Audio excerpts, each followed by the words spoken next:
అవును, జవాబు పత్రాలు మారినాయి. తప్పు ఒప్పుకున్న సిబిఎస్ఈ బోర్డు అంతకు ముందు తన పేపర్లు ఇవి కావంటూ ఎక్స్లో పోస్ట్ చేసిన విద్యార్థి పైన భారీ ఎత్తున ట్రోల్ చేసిరట. చివరికి ఆ అబ్బాయి చెప్పిందే కరెక్ట్ అయిందట. సిబిఎస్ఈ 12వ తరగతి అంటే ఇంటర్మీడియట్ సెకండ్ ఇయర్ రీవాల్యుయేషన్ ప్రక్రియ తీవ్ర వివాదానికి దారితీసింది. సిబిఎస్ఈ బోర్డు అధికారికంగా అప్లోడ్ చేసిన జవాబు పత్రాల స్కాన్ కాపీలు తమవి కావని, అందులోని చేతిరాతలు వేరే వాళ్ళవని కొందరు విద్యార్థులు సోషల్ మీడియా వేదికగా సంచలన ఆరోపణ చేసిరట.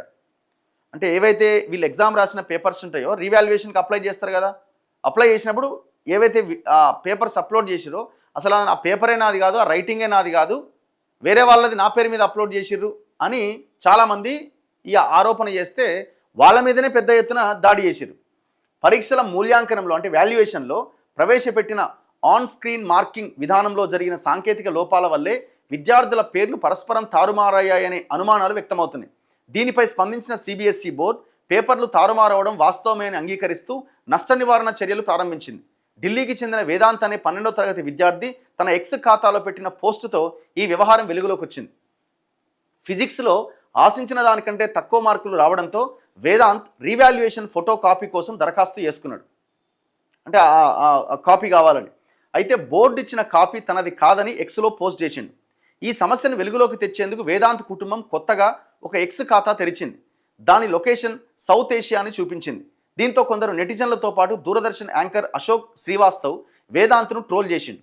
దేశద్రోహిగా, పాకిస్తానీగా అభివర్ణించిండు. ఇక అది కామనే కదా మనకి. మనము ఎవడన్నా ప్రభుత్వానికి వ్యతిరేకంగా పోస్ట్ పెట్టినట్టు ఇక్కడ పాకిస్తానీగా, లేకపోతే దేశద్రోహి, లేకపోతే అర్బన్ నక్సలైట్గా. సింపుల్గా 12వ తరగతి పోరగానికి వాడు పాకిస్తాన్, వాడు అర్బన్ నక్సలైట్, వాడు దేశద్రోహి అంటే ఎట్లా?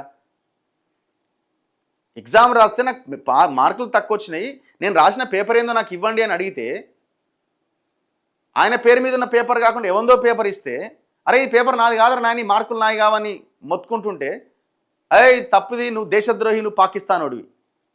అసలు ఈ దేశంలో ఇది కామన్ వర్డ్ అయిపోయింది. నువ్వు మాట్లాడు ప్రభుత్వానికి వ్యతిరేకంగా, నువ్వు పాకిస్తానేగా. అరే నాయన ఈడ పుట్టిన నాయన, ఈ ఊర్ర నాయన అన్నాడే, లేదు నువ్వు పాకిస్తాన్ అంటారేమో. ఇంకోసారి గెలిస్తే పాకిస్తాన్ తీసుకుపోయి దింపొస్తారేమో నాకు తెలిసి, ఫ్లైట్లు బుక్ చేసి. అయితే తన వ్యాఖ్యలపైన తీవ్ర వ్యతిరేకత రావడంతో యాంకర్ అశోక్ వేదాంత్ కుటుంబానికి క్షమాపణ చెప్పిండట. సిబిఎస్ఈ బోర్డు వేదాంత్ ఈమెయిల్కు రిప్లై ఇచ్చింది. అతడి అసలు పేపర్ను వెతికి ఈమెయిల్కు పంపిందట. సంజన అనే మరో విద్యార్థిని కూడా తన రసాయన శాస్త్రం ఫిజిక్స్ జవాబు పత్రం విషయంలో